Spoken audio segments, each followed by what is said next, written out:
Hey there everyone, and thank you so much for clicking on this video. So, in this episode of Review Flicks, we're going to be talking about Godzilla Minus One, and in recent light of its Oscar nomination buzz, the director has come out and made comments regarding a potential sequel and that he would like a monster villain to appear. So, if you are new around here, consider hitting that subscribe button so you can stay up to date with all the movie and streaming news we have going on this channel. And with that down, we're going to be jumping into this article from comicflicknews.com. So, Godzilla Minus One villain needed, says the director. So, director Takashi Yamazaki discusses Godzilla Minus One sequel vision. In a recent interview with HJ Webb via comicbookmovie.com, Godzilla Minus One director Takashi Yamazaki shared insights into his vision for a sequel to the latest Japanese-produced monster movie. Set in a post-World War II Japan, the film portrays Godzilla wreaking havoc across the nation, reminiscent of the iconic 1954 original, where the titular kaiju emerged as the antagonist. Yeah, I mean, with everything that's gone on with this movie, $15 million budget, made over $100 million now worldwide, which is absolutely insane for the budget that it cost to make this movie. The VFX have been nominated for an Oscar nomination, which is just incredible. If it wins, it's going to be absolutely amazing. I'm going to have a Godzilla party in my house if it wins an Oscar. It's going to be incredible. And you know, if you're an executive at Toho, the owners of this character, owners of Godzilla, why would you not allow Takashi Yamazaki to make a sequel? Let this guy do what he wants. Give him a bigger budget. Let him use more monsters, and give him the keys to the kingdom. Let him make a sequel, and because everything that's gone on with the praise, the hype, the success of this Godzilla movie. I mean, just look at this guy here, man. If he doesn't deserve a sequel, then I don't know what does. This guy looks incredible. No matter how many times I look at images, trailers, videos, or clips of Godzilla Minus One, man, I'm just awestruck with how incredible this character looks. But give the guys the kingdom. Give him the keys to the Godzilla vault, if you like, and let him go mad with a sequel. And hopefully he can replicate the success of the first movie. But let's keep reading and see what we can learn and see what he says in his comments regarding a sequel.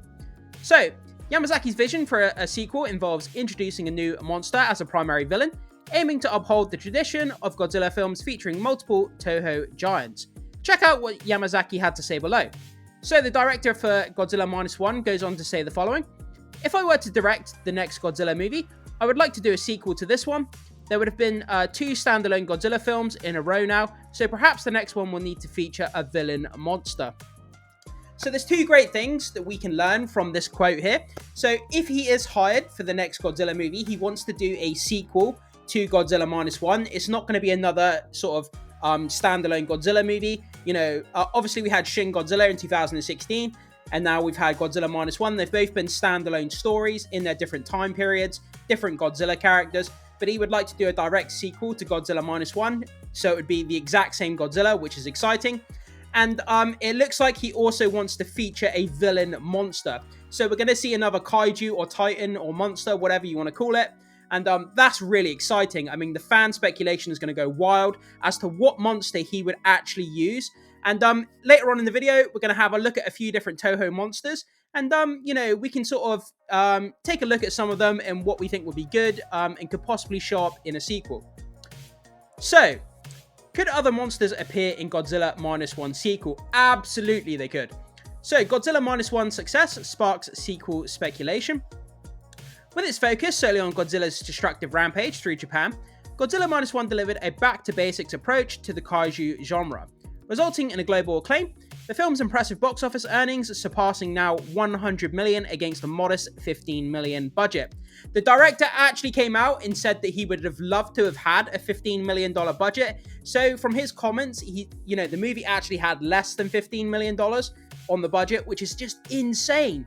Absolutely crazy when you look at the VFX in this movie, and it just blows my mind every time I talk about it. So, have ignited talks for a sequel featuring a diverse array of Toho monsters.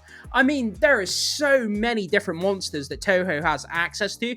As I say, they have a gigantic vault, and it has all of these monsters, 70 years of on-screen Godzilla monsters to choose from. Some of them are absolutely insane, and I don't really I don't think would work with modern audiences so much. But there's some really good monsters that I think would be ripe for this kind of -1 universe. So, despite the absence of hints regarding returning monsters in the film's conclusion, the potential for sequels to explore various iconic creatures from Toho's extensive roster remains open. Possibilities range from reintroducing Anguirus as a rival, as seen in the 1955 film Godzilla Raids Again, to showcasing formidable foes like King Ghidorah or Mecha Godzilla. I always wonder, like, if you're doing a direct sequel to Godzilla Minus One, so that takes place in the 40s. So would there actually be the technology available to make a Mechagodzilla at that time period? You know, because it seems pretty futuristic technology in order to build a Godzilla-sized mechanical beast. I don't think the technology would be available back in the 40s and 50s, even the 60s, you know? So, you know, Mechagodzilla would stretch the believability a bit too far, I think. But you never know, they could do an awesome take on it. It could be sort of post-World War II, you know, machinery that they make it out of, which could be cool. So, director Takashi Yamazaki's vision for a sequel raises intriguing questions about Godzilla's role. Will he transition from antagonist to hero? I really hope they don't go down that route, because the whole thing that made this Godzilla movie so good is the fact that Godzilla is a villain. He's remained a villain. He is seen to be a villain. And we've got the Monsterverse, where Godzilla there is kind of like a savior of humanity. He's kind of an anti-villain, anti-hero, if you like. So I don't want to have that in the Toho universe.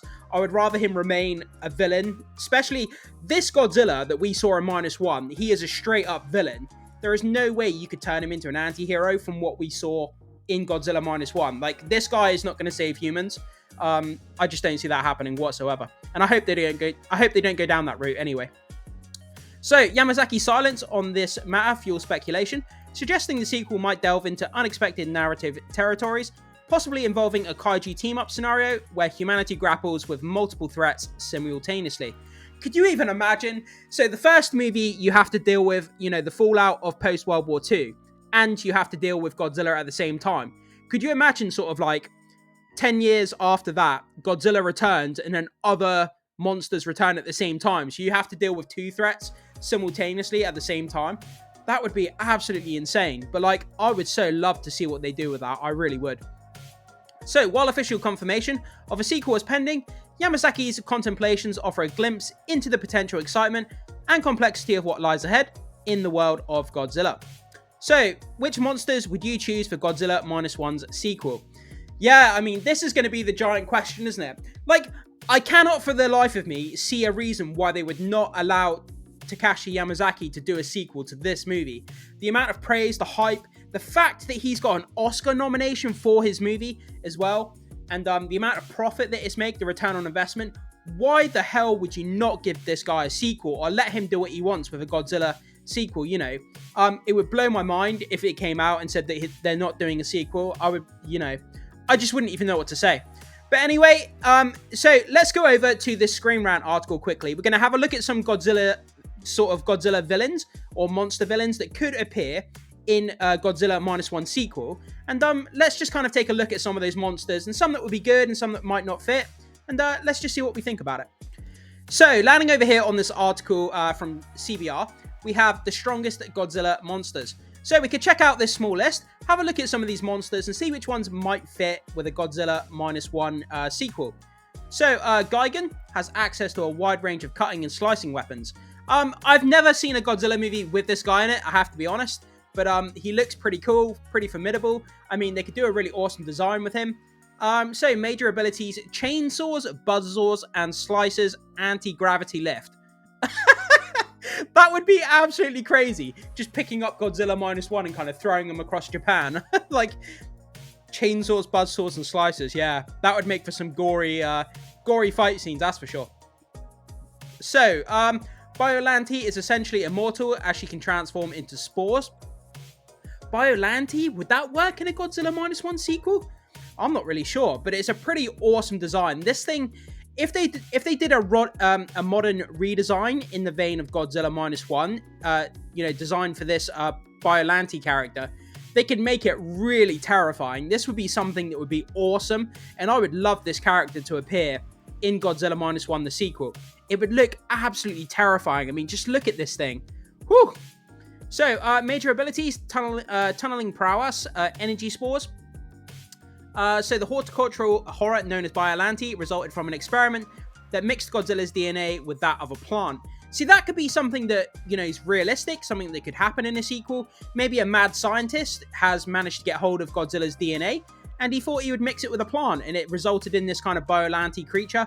That would be something that would be interesting, really cool, and as I say, redesigned as a Godzilla Minus One villain, it would look terrifying, this thing. Just absolutely scary as hell. Mothra might be peace-loving, but she's indubitably overpowered. I think Mothra could be fun. You could turn it into a really terrifying, kind of scary design of Mothra. Like, a lot of people are really terrified of moths, and if you made a gigantic moth that was really terrifyingly looking, I mean, I could understand it being a great villain. But, you know, would people really see it as a villain to the Godzilla Minus One Godzilla that we got? I mean, Godzilla was absolutely terrifying in that movie. And Mothra is kind of a more fun-loving, peace-loving kind of character within the mythos of Godzilla. And I'm not sure that would be a suitable villain for this Godzilla. I don't think it would fit necessarily. But then again, they could do like a redesign, like a really terrifying, scary design of it. So you never know. Major abilities, telepathy, I should say, and antenna beams. Yeah, I don't think it would fit, to be fair, with a Godzilla Minus One. Monster X becomes even more powerful as Kaiju Ghidorah. I have no idea what this thing is, I have to be honest. Major abilities, energy absorption, anti-gravity beams. It may be, obviously Godzilla Minus One, even though it was a Godzilla movie, it was kind of grounded. It was like a more of a realistic take on Godzilla. There was nothing, there was nothing crazy over the top, nothing that kind of you couldn't see happening in real life. Is this monster a bit too far off into the kind of fantastical designs when it comes to monsters? Would it fit into the same universe as Godzilla Minus One? That's up for debate, but it could be something cool. They could also redesign it. And Monster X. Monster X, one of the most horrific monsters in the Godzilla franchise, was introduced in Godzilla Final Wars. Fans already know just how strong the Zillions monsters are, but Monster X takes it completely to a new level. This being has numerous powers at its disposal, ranging from anti-gravity beams to telekinesis to energy absorption to even flight. Yeah, would it gel into the Godzilla Minus One universe, or is it too far kind of out there? I'm not really sure. It all depends kind of what the audience are looking for, if they want a more grounded take on the Godzilla mythos. Destroyer. I think Destroyer would be a fan favorite to appear in Godzilla Minus One, a sequel. I mean, Destroyer, what can you say? This guy is an absolute beast. It's something that you could actually see fighting the Godzilla from Minus One. This thing is terrifying in its own right. And it's a kind of a major threat, not just to Godzilla, but like the actual planet as a whole. So that's something they could build up to that potentially in 3 or 4 movies if they continue with this same kind of timeline of Godzilla Minus One. But yeah, I would love to see this thing on screen. It would be absolutely insane. So major abilities, composite life form, micro oxygen beam. That sounds kind of crazy.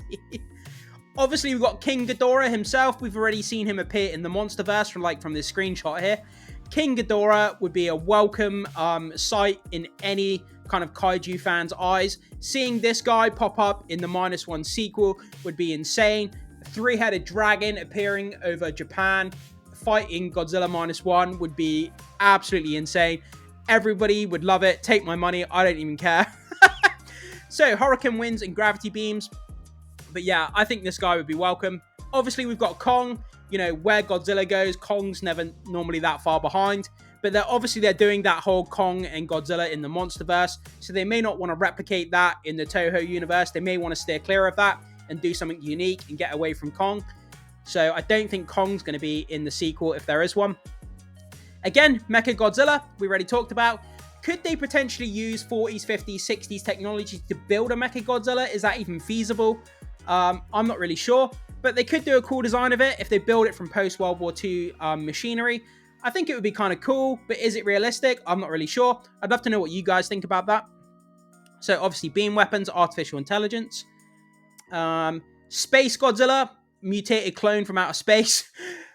That would be absolutely insane. I mean, look at this guy here, man. He looks terrifying as hell. But, you know, a Godzilla coming from space, is that something that fits with the Minus One established universe? It could potentially happen. Who knows? But, to be honest, I would love to see it. This guy looks crazy. He looks insane. And, you know, it seems like a suitable match for the Godzilla and Minus One. And I think that's it. Yeah. So that was just a few of the monsters that could potentially, you know, appear in a sequel, and whether they could fit or not fit. But guys, jump into the comment section. Let me know what you think about this small list of monsters here and the rest of the article and the director's comments. What do you think about this news of a potential villain monster appearing in the sequel of Godzilla Minus One? If you had to pick a monster to appear, who would it be and why? Put it in the comment section below. I would love to hear what you have to say about that. Thank you so much for watching as always, guys. I really appreciate you being here, and I will see you soon.